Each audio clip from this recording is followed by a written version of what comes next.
My name is Dennis Peters. I'm a Gold Star dad. That means that I had a loved one killed in action. I'm Debbie Peters. Dennis Peters is my husband. My son is Joseph Peters. My loved one was Special Agent Joseph M. Peters. He was killed in Afghanistan in 10/6/2013. He was attached to an Army Ranger division. They were going after high-value targets in Afghanistan. For people who don't know what that means, it is really a Ranger version of SEAL Team 6. They're hard, but they're important, not just for us. And see, I'm going to tear up. Not just for us and Joseph's memory, but for everyone out there. So many young lives have been lost. And that's really hard.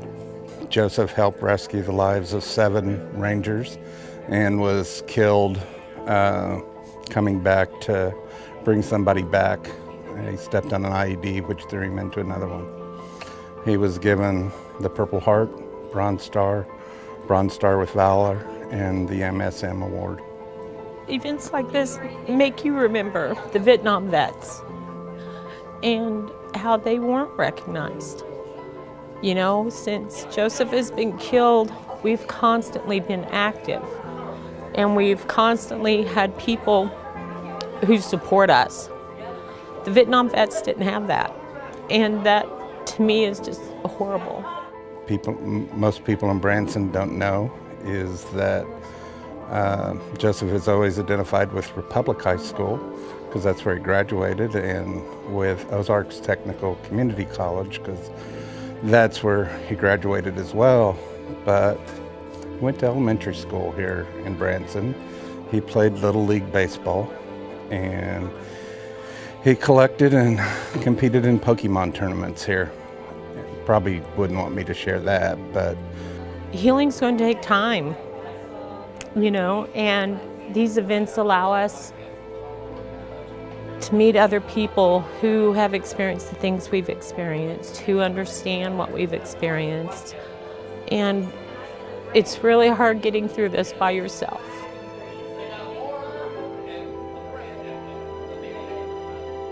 it was a great time for our family and one of our favorite places to live. We have a lot of ties. Debbie grew up in Hollister. She worked for the Taney County Prosecutor's Office. I worked for White Oak Stations, and we loved our time here. So today, as we receive the flag and this memorial, it's special. It's sad, it hurts, but it's a homecoming for us. You know, when I first came back from Texas, we lived in Hollister, and I went to school there. And then I went to school in Branson for 1 year. And after I had remarried, Dennis and I were here for some time working. And Joseph went to school here. There were a lot of fantastic people here, a lot of great people, a lot of people I miss, a lot of friends that Joseph made. And I just hope they all remember him too. Psychologists and sociologists would tell you that a parent wants their child remembered. And so these events help us know that Joe will not ever be forgotten. And is there a price we pay for it? Yeah, it hurts. And it's a strain, but Joe gave his life for us to be free. You know, I always told Joseph, don't get a tattoo, because I knew he was going to go into law enforcement, which was what I thought he was going to go into, instead of the military. And I said, you never know what you're going to be doing, and you don't want to be marked, so don't ever get a tattoo. Well, at 50 years old, I found out my son had been killed. I got a tattoo.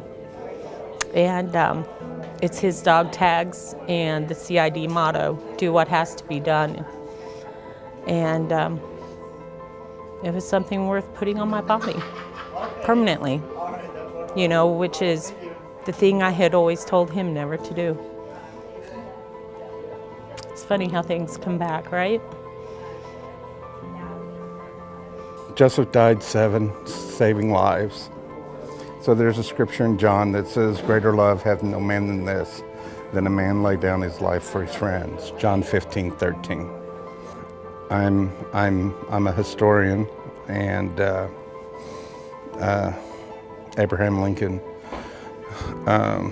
gave a speech at Gettysburg, but he drew it from the Bible, and it basically says he gave his last full measure of devotion. Special Agent Sergeant Joseph M. Peters, 6 October 2013. I think if Abraham Lincoln had been at Joseph's funeral, that's what he would have said. And I was 50 years old when I got it. Never thought I'd get one, but I never had a reason like this before. People, they go to work, they come home, they, have dinner, go to bed, watch TV, whatever. They don't realize what the people who are over there fighting this war are actually doing. They're so far detached from it. They don't even have correct knowledge of what's actually going on. Oh, there's a war. Well, war creates casualties. War creates death. That's part of it, unfortunately. But no one looks at that part of it. They all, oh, there's a war, blow them up, call it done. It doesn't work that way. It's much more complicated. And after being around so many veterans since Joseph has been killed, they get it, they understand it. It's just made so much difference because you can relate to them. When you get to talking to someone who doesn't understand it, it's very difficult to explain. I would also like to say, I think Joseph would be very proud of this town, a place that he called home, because if every city in America treated veterans in the military like Branson does, there would be so fewer problems for our veterans, because Branson is the shining star of how the military should be treated. It shouldn't just be the gym in the Ozarks, it should be everywhere. I would like to see definitely people become more aware of what is going on. I think that's important. We are losing so many young people, and they're fresh out of high school. Joseph was 24, but he joined when he graduated high school. So, what can you say? There's nothing you can say. There have been so many people that have been so supportive of our family, and I just want to thank them. And I also want to thank the city of Branson for all they do for veterans and military. And I was at the Veterans Memorial dedication yesterday, and it is just absolutely inspiring. And Branson does set the bar for how a city should treat the military.